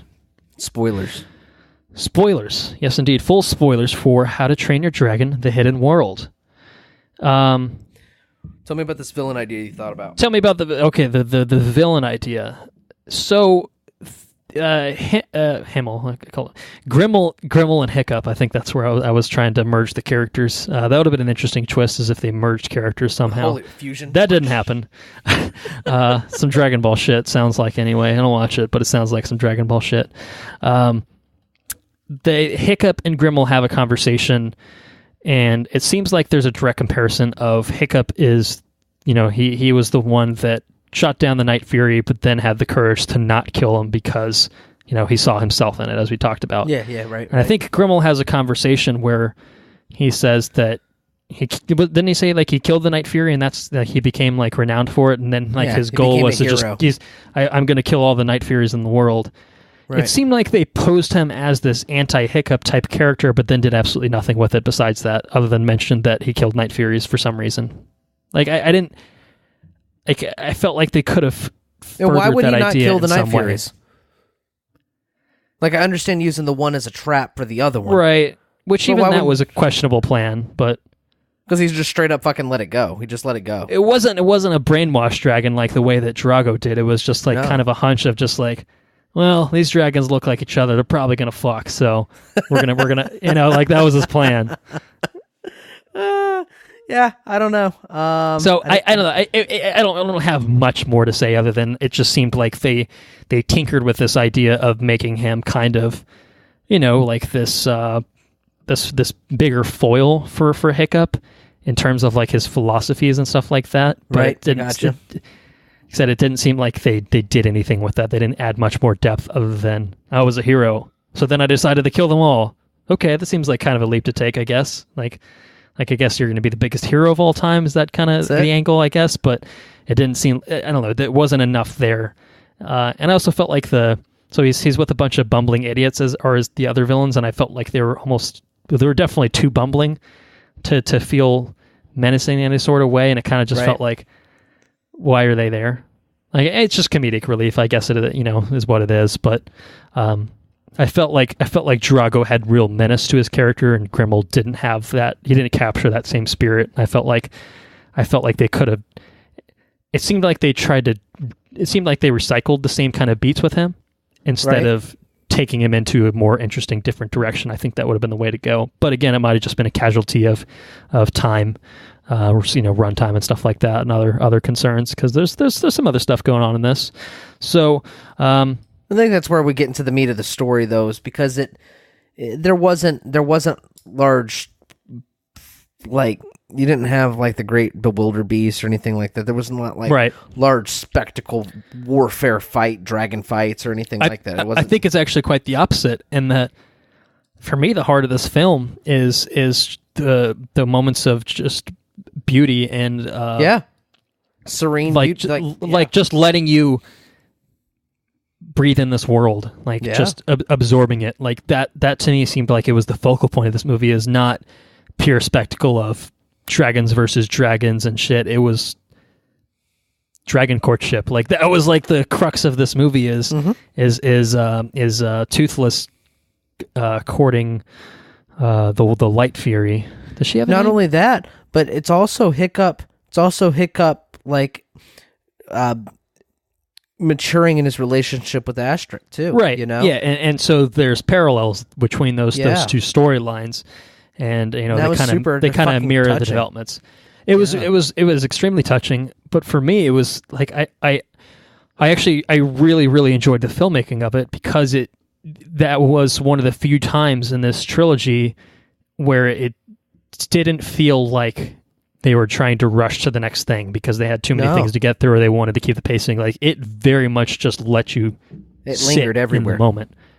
There was a lot of just Toothless and the Light Fury just kind of doing dragon shit. Yeah. No dialogue, just doing dragon shit, trying to feel each other out. And I thought it was really, really beautiful. I thought it was fantastic. It was easily some of my favorite parts of the film was just letting you soak in the courtship, the visuals of it, and the journey that goes through. So they end up in the hidden world, which is easily, I think, the most visually splendorific part of the movie. Yeah, totally. And it's really just captivating. I was really captivated by all of that. And then, of course, you tie that back into the very real aspects of the film with Hiccup and Astrid, and there's more of Hiccup and Valka. I think certainly a lot less than the second one where that was a focal point. But it's at least nice to see Valka being kind of the supportive mother for Hiccup and really kind of being and help nice. her with Astrid too. Like, hey, listen, he's only going to listen to you. Mm-hmm. Oh man, and that. I really enjoyed it goes full. The lines went full circle. Like in the first movie, something happened, and all the Vikings left, and they went to go to the dragon nest, right? And she asked Hiccup, "What are you going to do about it?" She does the same thing in the third one, and he says, "I'm probably going to do something stupid," and she coaches him along in the relationship and stuff. It's really good. It's just really fucking good. And he struggles with his value. He puts a lot of value in having Toothless, but then he doesn't have Toothless. So how's he supposed to grapple with that? And he learns to lean on his, which is going to be his wife. He learns to lean on her, and it's just really mature shit, man. It's really mature shit in a kids movie, and it. Yeah, you wouldn't be able to do it without the groundwork that the first two films laid, but it really feels like the perfect way to resolve all of that. It's a natural progression for the characters. It's a natural progression, and it ends in an extremely. I mean, yeah, it's some tears were had, but overall, everything feels earned in this movie without a doubt. And they're not tears. I mean, they are tears of like sadness. It's bittersweet. It's bittersweet, right? That's the best way to put it. And then that end, though, when he's an old man, he's got the kids. He's not an old man, In my day, there were dragons. Hey, man, he's got a fucking luscious beard, and Hiccup's looking pretty good, man. He's looking good. Yeah. Oh man. Oh, but that whole. He's really grown into himself. The epilogue type, yeah. I don't know if it's quote unquote an epilogue, but it jumps a few years in time. It's the end of the end of that movie. Like, back at the beginning, where this is Berg, and we have dragons and we're the best, blah blah blah blah, and then this one, when I was a child there were dragons, and that end, that what do you call it, that I keep saying like bookend. It's not a bookend, but you know what I'm saying, like the epilogue. I think the whole Berg stuff is bookends, certainly. Yeah, in terms of the opening and closing dialogue is there are no dragons anymore. There were dragons when I was a boy, and he took his fucking kids. He took his kids to go see Toothless, and Toothless didn't recognize him until he smelled him, and then he smelled him, and he fucking hopped on him. It was the beard that threw him off, as we know. Oh man, oh god, that's so good. It was good. No, it was a good moment because I think he needed that reconciliation there to make everything work, because I think narratively speaking, it's interesting that they chose to go this direction.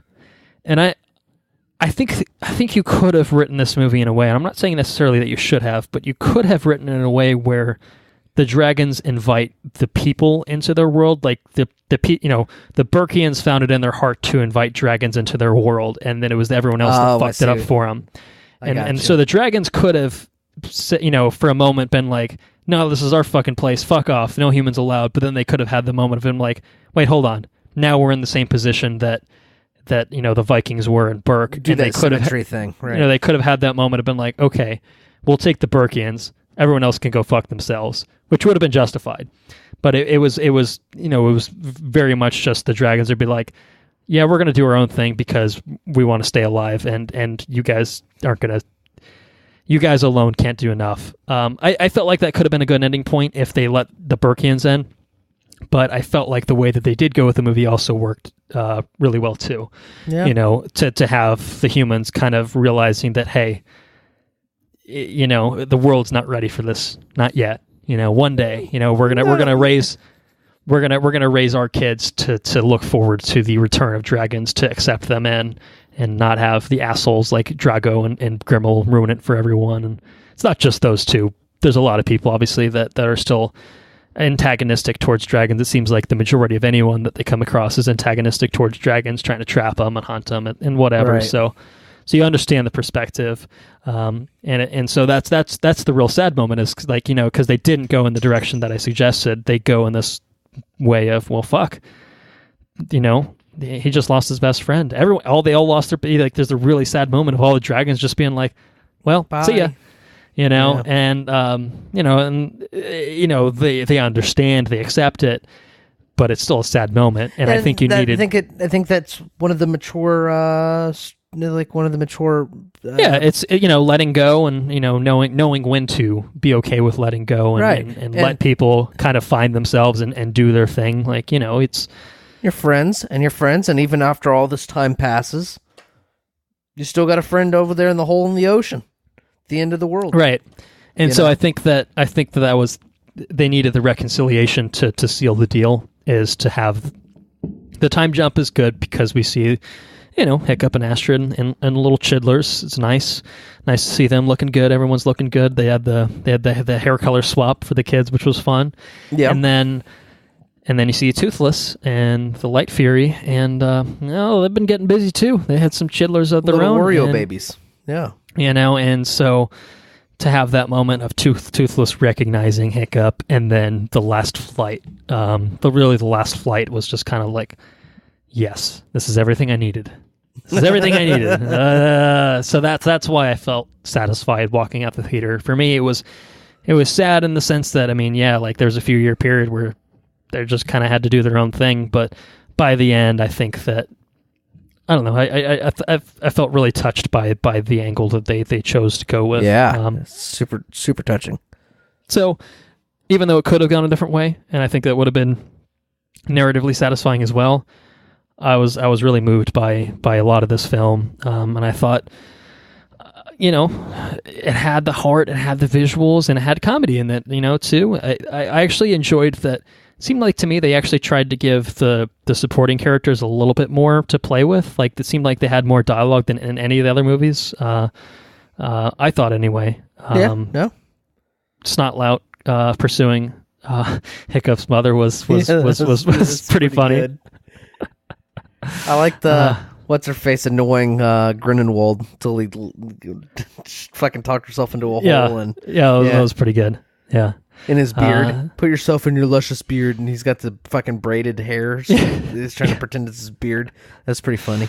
Yeah, and they do manage to bring back Stoic for a couple flashback scenes to kind of bring old Jerry back in. Yeah, Jerry Butler. So those are sweet moments. Little baby Hiccup. Little baby Hiccup. Yeah. So it's good. That's so good. This is a phenomenal trilogy. Yeah, super fucking good. I'm glad that we decided to. I think this movie's probably really good on its own, but it takes that next level when you have the context of the first two films, especially in your like immediate. And they're all kind of like, they're relatively short compared to other movies, right? They're like an hour. Each one's about an hour 40. Like, so it's almost within like a 5-minute span for each. So you can. It's really easy to just go one after each other. Yeah, they're also you could easily pick up the trilogy when it comes out. I'm sure they'll put out a box set or whatever. Yeah, and watch them back to back, and not put yourself out too much, and feel, come out on the other side feeling really satisfied with yourself. and really satisfied with the filmmaking. Not to discount that because it's damn good. So, yeah, I mean, I think that they've kind of definitively framed this as the end of the trilogy. I don't think it needs another one, especially with the way the epilogue was crafted. Beginning, middle, and end. I'd be perfectly content if they left it at this. I guess I'd probably watch a fourth one if they decided to, but of course, I don't think they should. I really think that it would have to go into a very different direction. The danger, maybe like a generational leap, like if it Hiccup's kids or something, or like enough of a time jump that it's time for the dragons to come back. I think you could maybe do that. But I don't think you can go back to these characters. I feel like that wouldn't work overall. Which is somewhat my worry about Toy Story 4 is kind of had a similar type ending of like really felt like an end of a trilogy, and then they're doing a fourth one with everyone. It's just like, huh. Like my hope is that doesn't feel incongruous in the way that they make that movie. Disingenuous. Yeah. Well, we'll see what happens, man. We'll see what happens. I'll be there regardless. But that's it. That's How to Train Your Dragon: The Hidden World. That's all I got. Go see it in theaters. What have you been up to over this past week, sire? This past week, watched the Oscars, played Tetris. I've been playing this Rainbow Six game. I think I talked about it before. Yeah, a little bit. Siege. Yeah, that's a pretty fun game. Have I really watched anything? I don't think I've really watched anything. Not that I can recall. I have been listening. I put like 4 hours or 3 or 4 hours into Good Omens, so I've got like an hour left on that, and then that's finished. And I keep talking about it every week, but it's a really good book. Recommend you listen to it or read it if you have the time. I was about to sing a Green Day song. I played some Rock Band recently. Getting better on the drums. Probably gonna play some Rock Band this week if I had to guess. And that's always really fun. And that's all I got, man. I think that's all I got. Yeah. All right. Well, Game of Thrones. Game of Thrones. Yes, that eats up a considerable amount of time. I've been slacking on my Game of Thrones watching, but we'll certainly make it in time for our next episode for season 2. But I've actually been doing a handful of things instead. Very nice. I've got a decent list here. So probably the biggest thing up top, I beat Red Dead Redemption, the first one, at long last. Holy after shit. several months of playing it. I finally beat it. Completed the story. I think I have like 94% completion with like all the other side stuff. So I'm weighing in my mind whether I want to try to 100% it. I feel like I could do it with probably another 5-ish hours or so. But I don't know. Such a good game. It's really good, but it is one of those things that like I've got so much I want to play that I kind of feel like maybe I should start just playing something else and move on now that I've beaten the story. Yeah, just move on, dude. So I don't know. I've yet to decide on that, but the story is really good. The game was great. I'm excited to play the second one. And it was another, much like How to Train Your Dragon. I mean, not quite like that. It's definitely a very different thing, but it was an ending that packed a pretty considerable punch. And I thought it was definitely a great game. I'm glad I decided to at least go back and experience the story of the first one. I feel like it's going to add a lot of interesting context for going back to Red Dead 2 and meeting all of the characters as it'll be interesting to see them in a prequel setting, alongside Arthur Morgan and instead of the John Marston of several years later. I'm really curious to see how that plays, and I'm sure that it's Red Dead. I'm excited to play a game that was made 10 years later with updated graphics and features and stuff like that. So and it's a beautiful game. Mm-hmm. So I'm looking forward to that. In terms of watching, I've got a few things. I watched the Oscar animated shorts. They were playing them at an AMC near me, so I went and saw that, which was really good. Tearful experience. Yeah, somewhat. I mean, Bao was the winner. It was the Pixar film that played in front of Incredibles 2, So you would have almost certainly seen that. It's the one with the little dumpling, little biscuit man, little dumpling boy. Yeah. So that was great. But the other ones are actually really quite good too. There was one called Animal Behavior from Canada. It was like a comedy with it was animals and like a therapy setting. Right. It was really funny. Really, really, really good. And then the other ones. Well, so One Small Step was a USA and China co-production, and it was it's about a girl that dreams of being an astronaut, and it's a really touching story. Kind of the way that Bao had a really touching ending. It's kind of the same way. But there was two kind of I mean, and really good. In small form for like a sub 10-minute thing. It's really tight and it's a really good experience. The other two that were nominated were kind of a little bit more out there. One was called Late Afternoon from Ireland, and it's kind of all of them kind of deal with like some sort of sad subject material. Like it's usually like all of them are about like parents or like grandparents or relatives or something like that, and like remembering them. And so like Late Afternoon is like an older mom that has she doesn't quite remember where she is or who she's talking to, and it kind of just sweeps through her memories as she like kind of looks at different objects, and it was really good, really good. And then Weekends was a totally fucking bonkers one, and it's about a little boy that spends his weekends with looks like a split custody type thing, like he lives with his mom and then he goes to see his dad on weekends. Right. But it's the animation for all of them are top notch, and the really distinct styles too. Like Bao obviously has the Pixar 3D animation, but most of them, I think One Small Step is also some sort of pseudo 3D animation, but all the other ones are hand drawn animated. And right. Weekends has this totally wacky style, totally weird tone to it, and it has like horror aspects to it at times. Like there's like dream sequences and stuff like that, and I really, really liked Weekends. I thought it was really cool. I think that was an American one.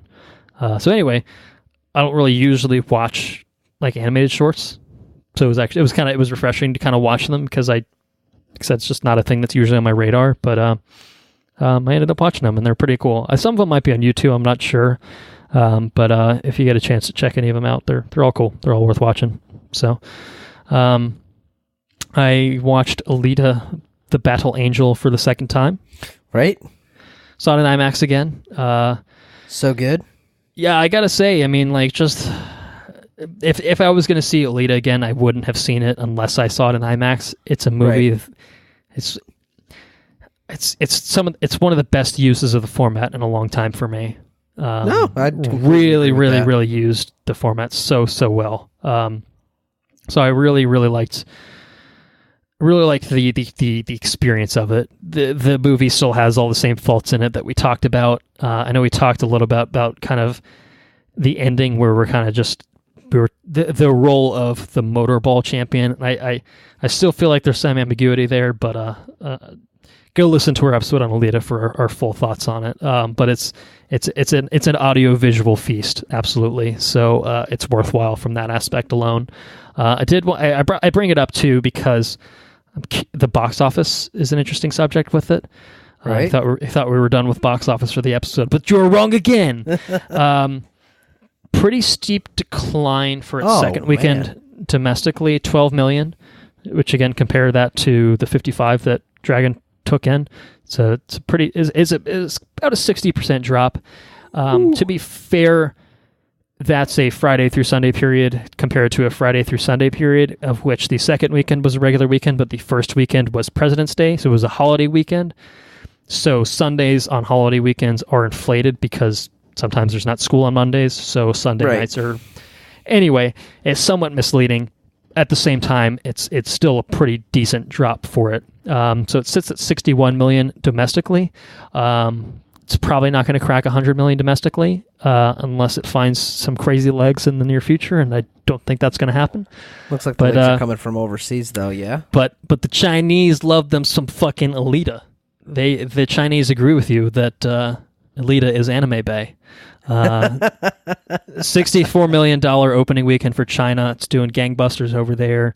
Worldwide total sits at $265 million, and again, that's compared to a $200 million budget. So I think $400 million worldwide's a lock. 500 it's within reach, but probably it'd have to be pretty leggy to get there. But I was thinking about this, it's one of those things, like, financially speaking, it probably wouldn't make sense to make another one based off of that alone. But it is Jim Cameron we're talking about. This is the man with his movies have made two of his movies have made $2+ billion. Like, dude is made of money. So I feel like if Jim wanted to throw some money at this, like, he could self-finance a fucking 10 Alita films and get away with it. You know what I mean? Right. So sure. No, so I feel like if there's a will for this to be made, then it's going to get a sequel. So and I hope it does. I would very much. It was a work of passion for him. I mean, he kept the project alive for I would very much years. enjoy a sequel. Right. So I'm hoping it does. I'm rooting for a sequel personally. Yeah. I was eyeballing the manga series, but it's like $100+ for the complete series, and I'm like, yeah, I don't think I'm quite ready to make that much. Do they not have any cartoon animes? Do they not have any animes? There is an anime, but it's only an adaptation of, I think, the first 2 or 3 parts of the manga, which I think is like 10 parts, something like that. So there's not like a full like anime version of it all. But I gotcha. Anyway, last thing is Arrested Development: Fateful Consequences, which is the season 4 remix. So season 5 they split into 2 on Netflix. The first part aired in the middle of last year, and they finally announced a mid-March release date for the back half of season 5. Right. So I figured it was a good time to go in on Arrested Development and try to catch up, because I didn't watch the remix of it. They recut season 4 from the 13 episodes into the 22 kind of samey format as the early seasons, and it's a good way to break up the Game of Thrones watching sessions. It's a little lighter fare. Fuck you! I want to grind out. It's got some anus tarts in it. So an anus tart. Mm-hmm. I don't know anything about anus tarts. Yeah. I can confirm that there's an anus tart in it. Okay. So yes, it's you can tell that the way they've cut it, they had to cut around things as much as possible, and I forgot how egregious some of the green screen stuff they did. Like, so there was a lot of times they couldn't get the right actors in the same room, so they would film them on a green screen and just they would dump them in the same frame as someone else, and they very obviously look composited in there with not much to hide it. But that's what happens when everyone in your cast gets very famous 10 years after the fact. So it is what it is. You just kind of deal with it. You just got to deal with it. So yes, I feel like I've been talking endlessly now, and I will do that no longer. Been up to a lot of shit apparently. Busy man. A busy man, and I'm about to be doing a thing. I'm about to be flying down to your neck of the woods. Yeah. Next episode is going to be recorded live for our Patreon members. Boom, boom, Yeah. boom, boom, boom. That's right. And we will be sipping. I'm going to make the announcement now. Uh-oh. We're going to be sipping on some vintage Game of Thrones wine, courtesy of Stephen and Haley, who had it in their thing, and they don't drink wine. They've been sitting on it since like 2013 or 15 or whatever it is. Oh, that is pretty vintage. Well, that Yes. sounds pretty excellent. I'm looking forward to that. I think we both have to finish up season 2, but we're gonna do it together, and we're gonna record on it together. So yes, come. I guess probably this weekend, within the next week or so. Game of Thrones Season 2 Patreon episode will be up, and that's exciting. That's very exciting. And I'll probably be playing some Rock Band if I had to guess. If I was a betting man, I'd put some money on it. For sure. So yes, that's what's going on, and it's cool. It's cool. So thank you all for listening. If you enjoyed what you heard, please spread the word. Speaking of Patreon, of course, if you want to get in on the season 1 episode while it's up right now, you should do that. Otherwise, you can wait until the season 2 episode comes out, the one we just talked about. You do you. We're not telling you how to live your life, but some pretty cool shit. So, I mean, maybe you should take our advice. And if you would like to, just head to our website, which is watchreviewrepeat.com, premium tab in the top left, to become a patron button. Boom. Social media. Please follow us on Twitter. We are at WRRPod. Like us on Facebook at Watch Review Repeat. If you have any questions, comments, or suggestions, send those our way. We'll take a look at them. It's watchreviewrepeat@gmail.com. Our intro and outro track is Mechanolith by Kevin MacLeod, licensed under the Creative Commons by Attribution 3.0 license. Our next episode, well, we talked about it. The next episode we record will, in fact, be Game of Thrones Season 2. The next episode, the next regular episode that we record is going to be on none other than Captain Marvel. Oh. So, oh man, is it already among us? It's upon us. It's about a week away. It's a little over a week away from recording now. So it won't be. You know, I will say this: there will be something for our regular listeners to have on the feed to listen to come next week. But then the following week, Captain Marvel, we'll have our episode up. If I have my way, I'll probably seen it 2 or 3 times by then. Assuming it's good. I mean, I'm banking on it being pretty good. The early reactions were quite positive. Aside from, I heard they were quite negative. Well, aside from the incels review bombing it on Rotten Tomatoes, enough to the point that Rotten Tomatoes has now removed the capability to leave reviews prior to a movie's release, which in my opinion should have always been the case, but nonetheless. The critic reactions were pretty positive. I think the review embargo doesn't lift until a couple days ahead of the actual premiere for it, but very excited. I'm very excited. I know Andrew's very excited for Captain Marvel. I am very excited. Mohawk Bay. I'm all about it. It's all about the Mohawk Bay. So looking forward to the movie. Looking forward to recording. Yeah, she's probably going to go binary. Mohawk goes binary? Oh my God. Oh, I'm going to go binary in my pants. All right. Well, you heard it here first. No, I'm joking. That was rude. I apologize. I retract that comment. At the same time, I don't think he was joking. That's okay. You can. We'll leave that one in. It was kind of funny. But anyway, this episode is over. We shan't keep you any longer. So look forward to our future episodes, and I'm going to look forward to flying to Florida very soon. Andrew, take us out. Take care now. Bye-bye then. Laters on the Menji.